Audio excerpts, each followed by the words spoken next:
Rad Radio presents the Rad pROBcast.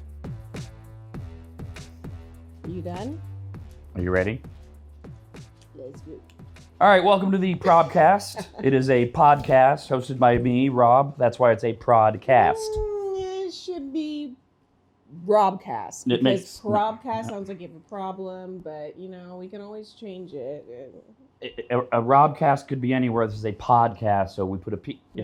It's the pROBcast. This is my co-host usually when she's not driving me insane. Hey, y'all. My wife, Christina.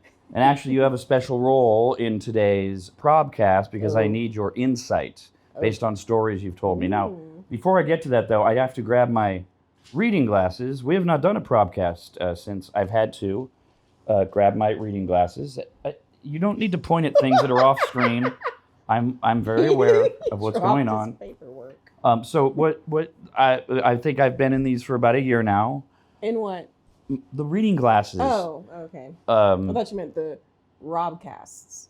There's no such thing. So back to the pROBcast. Commentary on the reading glasses. I like the shape you've gotten. Okay. They make you look distinguished. You like my style. I like the style of them, Okay. yes. The thing is, I don't see you wear them that often when you're interacting with me, unless we are about to watch, the videos we brew. Instagram videos without, Oh, yeah. promoting a specific one. You did it on the show, so, yeah. See, Christine is right. Look, but either way, I don't really see you in them much, besides when you're working and we're not really interacting because you're honed in on something, I'm honed in on something, whether it's Bravo, work, or Well, but you do whatever. watch Rad TV a lot, and I'm always Oh, wearing yeah. them. Yeah, I do watch it a lot. I don't get to watch it as much these days, but I do go back. I go back and watch. I go back. But anyways, they don't bother you or No. embarrass you or... No, why would they? Hey, because people have weird things about them. Well, people are weird, and I'm not that weird. But I do need reading glasses because I'm old. She's not. No, and I don't need them for very long because... Okay, so depending on when you're watching this or listening to it, either everybody is talking about it, or it's already happening, or it just happened.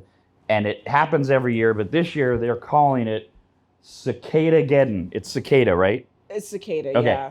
So they're saying that this year, more than ever, in fact, 1 trillion... Hold on, I have to put a piece of equipment here. You're not supposed to point out what's going on behind the scenes. I don't I care just learned about... that lesson. I don't care about the fourth wall or whatever, so... But he just showed that he cared about the... Isn't that weird? I'm an anomaly wrapped up in an enigma. Google it. That was a housewife's tagline.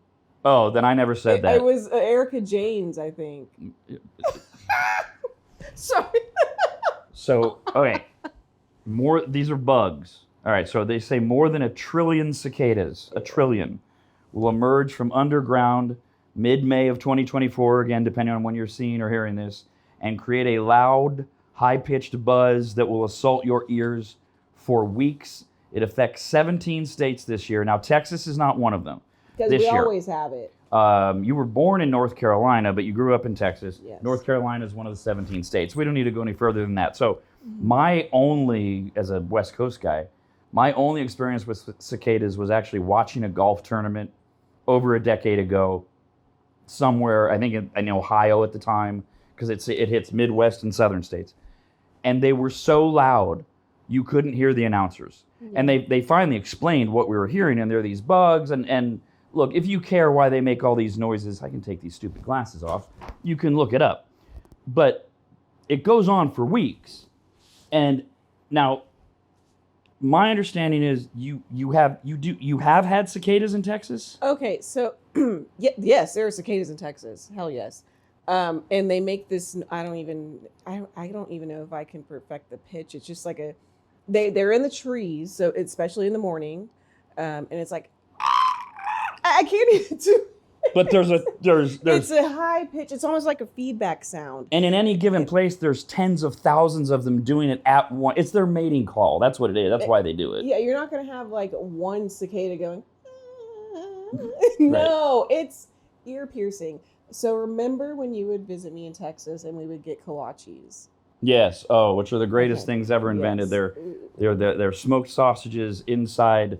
Sweet bread. Like the closest thing I can think of is the Hawaiian rolls, but not really. But not those. No. Yeah, and it's like a crescent roll, and it's not something you can do. It's not duplicatable. It's a pig in a blanket that's elevated to deliciousness. And they only know how to do it in Texas. Yeah. I don't know. It's not the sweet kolaches. Do not Nope. tell us you went and tried kolaches and you had some peaches or some shit in Yeah. there. No, that's not what we're talking about. No. It's the savory ones. You get them at any donut shop, any mom and pop donut shop. Anyway, so In Texas. So they're And I'm not that guy. She's that person that thinks everything's better in Texas.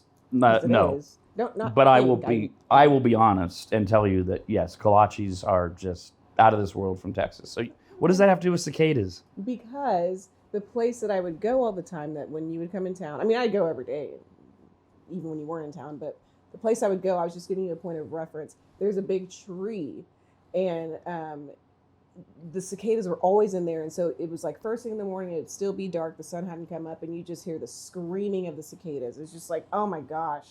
Just to put a camera in the bushy part of the tree, imagine how many you'd see, because it's But they don't. Okay, but I've never actually. I don't think I've seen one. no, they try not. They don't want to be seen. They don't hurt you. They don't. They're not going to attack you. They're annoying because of their noise, and then you have this creepy crawly thing about bugs in general. Grasshoppers. Okay, and this is where it gets fun. Because I thought, when I first asked you about cicadas years ago, I asked about your experience with them, because maybe that year the whatever, the hundreds of millions of them that were coming out were in Texas or whatever, and you told me your experience with cicadas, but you have other experiences with other bugs that were far more disturbing, and I think have led to this very very understandable phobia or uncomfortableness with creepy crawly things. Yeah. Okay. Do we go to the football story right away? I mean, that's the one that lives with me, which we could save. Let's go to the nail salon one first. Okay. And I'm looking around behind the scenes to see something that can give me a point of reference size-wise. So my mother and I, we had like a mom and daughter date and went and got our nails done. We get back in the car, and my mom, she knows how to handle me, because she knows I'm just like Rob. He's like, she's going to freak out, so you have to present this with a bow on it of some sort, or whatever it is. It's certain things, I'm going to freak out, and I own it. So, so we get in the car, I get in, she gets in, she starts the car, and she looks over at me, and she goes, Christina? And I thought I was in trouble, because it was like, she was being very... How old are you? I'm probably like 14 Okay. or something. And she was Christina. And I was like, what? And I'm like holding up my nails like I did something wrong. And she says, I want you to get out of the car. I said, why? She's making you walk home. Yeah, I was like... You were bad in the salon. I was like, oh my gosh, what is she? She wants me to get out of there. So I want you to get out of the car. And then I was like, okay, I get out of the car. And then she says, now get that giant bug off your leg. Oh, no. And Okay. the bug was about the size of this. No, it wasn't. Yeah, babe, yes, you can ask my mom. Look at the size About of the size that. of this. Maybe a little bit tighter, like a tiny bit, like whatever. It was this minus like that much. So let's say it was huge. Anyway, and it was metallic and it was like iridescent. It was a giant beetle. I don't know what the hell it was. I in that nail salon parking lot started two-step in. I was like, ah! I screamed. Someone probably thought I was being abducted, but Okay, so how did you get it off of you? I just did all. And did you see where it went or what it did? I don't know what it did. I just was like, Mom, is it off? Is it off? Scout. That's our Labrador reacting to his mother freaking out. But when I got back, Scout. I got back in the car. Hey, Scout, come here, babies. What's up? Thank you, Scout. Just trying to do a little PROBcast here. Those don't exist. It's called a PROBcast. But either way, when This is me scouting my voice. Anyways. Scout, you're interrupting. Yeah. So when I got back in the car, I just kept the whole time on the way home. It's about a 20-minute drive. I was just going. So. Is that where it started? One. Oh, here it comes. Okay. Scout's on the sofa. You may or may not be able to see his butt sitting right on me. That's great. Well, okay. So that's where it started? That's where it started. Well, I don't know if that's where it started. But you remember That's not that where one. it started, Okay. definitely, because the grasshopper. Okay, yes.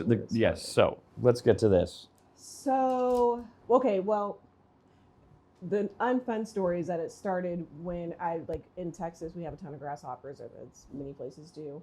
And I would, like, open my windows, and they would just be sitting on the screen, just, like, on the screen of the window. Oh, like of your apartment? Or No, I'm talking as a kid. Like, I'd open my bedroom window or open a window, and they would just be sitting there. okay. And sometimes they'll land on you, but cheerleading. So I cheered from day one. Yeah. And so we would have Friday Night Lights, emphasis on the lights.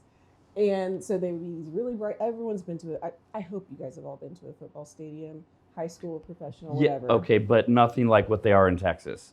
High school stadiums in Texas are like college stadiums almost, community college stadiums for sure in California. I mean, Yeah. they hold 30,000 people for God's sakes because you guys do it like no other place does. Yeah, it's our sport. So I'm down there right below the lights cheering, doing my cheers, yeah, whatever. And the grasshoppers would fly up to those lights and they would get, I guess the lights were really hot. I don't know, never been up there. And they would hit the light and then they would either get burnt and die and then shoot down like it was, and they would hit us in the face, on the body. It felt like someone was like, what can I, it's like not as much as a like of a BB gun, but like, So that's what it felt like, but when like someone flicked you really hard with sandpaper. but they're like raining on you. Yes, It's they're not like just a few of them. And yeah, and you just have to keep going. Yeah, go Eagles, go Eagles. I'm getting hit. It was disgusting.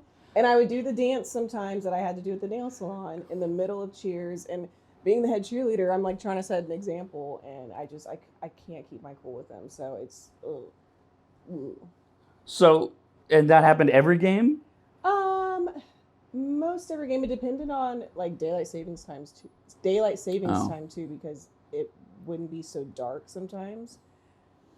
But it was most games. Yeah, I'm a little bit traumatized. Okay, so then, but then you wind up joining the army at the age of 17 even, Yeah. and at some point you find yourself in Afghanistan. And now, remind me, did you ever actually see a camel spider? No. Okay, but you know they existed, or you knew Yeah. they existed, but I know. Well, I've heard it's a myth that they exist. Or maybe it's just the name of it is not. I don't know. I know they have giant insects and spiders and things like that. That's better. Yeah. Creepy, crawly, weird things. Yeah, And I yeah. know that you're, I don't know what you call them. Was it your? It was one of the warrant officers I worked under. It was just one officer, but they were all in on it? One of them, and then like other leadership, because we were all tight knit. Because we're living together, we're working together, we're playing together, whatever. We had a general fly in to come see the facility, and we had a lot of rats in said facility. Surprise, surprise. So this is not an insect. A rat's an animal, right? It's a rodent. Yeah. A rodent. Yeah. Yeah. Okay. And This is when you say it's your facility. This is where you live. This is in this the is where green zone. Where I'm It's- working, where this general is coming to tour and have us look professional and see what we're doing and kind of check in on us. And so he lands and all that stuff, and we know he's imminently going to be arriving. And he's not there yet, but I'm sitting at my desk and I'm getting ready to get started. I'm in my drawers doing all this, like not dresser drawers. What are those things? Desk drawers. It just sounded like I was like, I'm in my underwear. And so then I go to sit down, and on my keyboard is a dead mouse. On your keyboard? On my keyboard is a dead mouse. A mouse, not a rat. And I see, and I don't know what's the difference. I mean, size.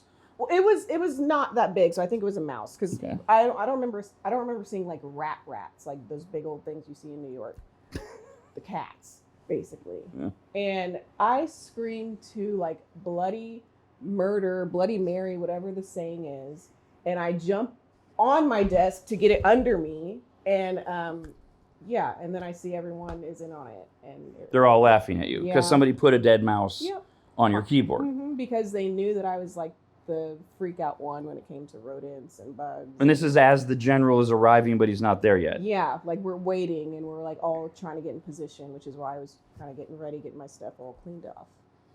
So yeah. Was that but now didn't they keep doing that to you? They would, when they'd find dead mice, they would come and be like, Wilson, at the time, Wilson, and I'm like, guys, come on, stop. Like, you're going to get a disease. You're touching that. And two, really?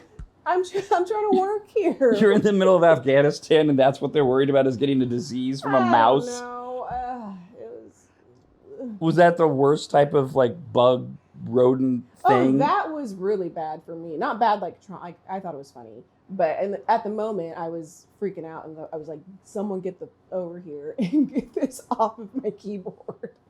But because we've played on the air. We've played the messages you leave for me, the voice messages when we weren't living together. And you have a bee in your apartment, or you have a grasshopper on your. Didn't you abandon a shopping cart? Yes, because I was. This was similar to the nail salon situation. I'm going along, and I get some stuff, and then I look down, and near my hand is a grasshopper, and they don't move. Like, it's not. You can always. They hop. I know, they're just not afraid of humans. It seems like they will. You can touch them, and they'll just be like, "Oh yeah, you're petting me," and they get so close, and it's nasty, and I couldn't get it to fly away. And if I did, I would have to touch it, and you feel that sharp, like feeling of their or what is it, the outer exoskeleton. It's nasty. And then it sticks with you, and you just go. And you understand the dichotomy for people of, in so many ways, you're such a badass, strong human, let alone female, and then it comes to critters and stuff like this. We all have our thing. And like, okay, you remember our old home? We had a lot of frogs. Oh, and yeah. And the little ones, and you were so creeped out by the frogs. Well, I was creeped out because I thought I would step on them, and I think of what happens under my shoe if I were to step on, because they were very small, and so I was like, if I step on one, I'll feel me pushing its insides outside of it, and I'll hear like a or something. I don't know. I've never stepped on one because I'm so careful. At this house, you would walk out of our front door, and we had an herb garden, and then we also had a flower garden as they would go in the herbs. As you walk towards our cars in the driveway. And yes, they would love to live in the herbs or whatever. Do you remember, or have you blocked out from trauma, the time as we were walking? It was dusk, so it was still light out, and one of the little frogs, it jumped up, and I caught it. And I tossed it into the flowers, and I thought you were going to lose your mind over the whole thing because I just grabbed it, threw it, and kept walking. And I think you had a conniption fit of some kind and wound up in the fetal position. I know the incident. I think that I've just, like you said, blocked it out. It's a traumatic incident that I just know my brain is saying, I'm protecting you. You're not going to remember the details of this, but you know what happened. So what we have at the current house, where we've been here for 5 years. So we had to do some remodeling and construction. So for a couple years we haven't had them, but the stories of our hundreds, if not thousands, of hummingbirds are legendary. Oh, gosh. And the videos of, what do we have? 1.5 feeders. We have to get them all re-erected. Occasionally, a hummingbird will fly into, rather than where the feeders are, which would be over there, if you had any idea how our house is laid out, outside towards the backyard, etc. But occasionally, they'll fly into these giant windows that are right over our front door, and they will kill themselves. They're like kamikaze hummingbirds, and she'll either hear it or she'll see it when she goes out to get a package, or maybe she even gets a notification on the Ring, and then I have to go out and collect the dead hummingbird carcass. And it's like, it's a dead small bird. And I'm given all of these instructions. Oh, my stomach is turning. Like, Because this is what I love about you women. You give me a job and then you tell me how I have to do it. Which is the right way to do it is, I'm going to go outside, I'm going to grab the hummingbird, and I'm going to, if the garbage can's outside, I'm going to throw it in the garbage can there, or I'm going to put it in a plastic bag, and I'm just going to, no. With you, I have to use gloves. I have to use tongs that I'm going to incinerate after the fact. Well, yes, because when you're going out there, a lot of times it's when you're making dinner. I'm not going to have you touch a dead bird and then go and fix it. I'll wash his hands all the time. After I touch a dead bird, I will. Probably. I can't see. If I remember. See. Either way, you remember that time I heard a knock on the window. And I was like, what was that? And I go outside and the hummingbird is still dying. Like it's suffering. And you had to go out there and you, to this day, have not told me how you killed it. I kind of have an idea. Yeah. And I'm just, like to put it out of its misery, obviously. Yes. He's not going around killing birds. The thing was dying. It was flailing around. Well, the problem is, don't ask questions you don't want the answers for. And you had asking. You did at the time. No, you said, babe, do you really want to know? When I asked. Right. And I was like, yeah, no. No, but the fact that you even asked, I forget what you asked. Was it dead or something like that? And I said, babe, you're going to know. Didn't I say, how'd you do it? Maybe. Oh. But still, you shouldn't have brought it up at all. I know, you're right. But yes, right. I had to put it out of its misery. That's cruel to not do that. I know, but like, I just don't know how you can do it because that's act and the sounds and what it's happening in whatever you did. I think you put it in a bag. I don't know. And even one time, my best friend Danielle, she was here. We were having I think we were doing vision boards or something and having charcuteries and doing our little girl such stuff. Girl stuff. We like it. And I heard I went outside because I think we DoorDashed something else. I don't remember. Whatever. It's not important. There's a dead hummingbird. And I scream. I shut the door. I run inside. She's like, what the? And I had to make her. I gave her the broom. I said, you have to do it. Why didn't you just leave it for me? Because I know that I would forget and I'd open the door again, or there would be a reason for me to open the door again. Like I said, I think we were getting a delivery, and so I was putting the bucket out. And so so I was going to have to go back out there anyway. And yeah, so she did it. She was a trooper. So she knows that if Rob's not here, she has to drive all the way over and take care of the dead birds. Because there are a lot. There have been 6. We have to stop cleaning our windows. We have to stop cleaning our windows? Right, because they don't see that it's a window. I like how you say we. We have a company that we hire because the windows are so big and high. They have to come out and clean the windows. Well, when I hire them, we hire them. Right, you make the call. That means we clean the windows. Good. Doesn't mean that we actually had a rag and a squeegee thing they use in the ladder. There it is. So there's your lesson for this pROBcast is live in a disgustingly dirty home to avoid dead birds. Nice. So enjoy Cicada-geddon if you're in the middle of it and all the lovely sights and sounds of it. And remember, you could be married to somebody who's terrified of dead hummingbirds. Yeah. Okay. Or you could be married to a psycho. Because random. If you enjoy dead hummingbirds, you're a psycho. I don't enjoy them. Someone's taking it personally. I didn't say that. I was giving the alternative of being married to someone who's afraid of dead hummingbirds. No, just keep live crickets away from me. I don't want crickets anywhere near me. They're the devil. Time to go to the bait shop. The bake shop? The bait shop. Oh, I thought you were going to get me a cupcake or something. All right, we'll see you on the next pROBcast. Bye, y'all. Oh, sorry. Sorry. I was distracted by crickets. The Rad pROBcast.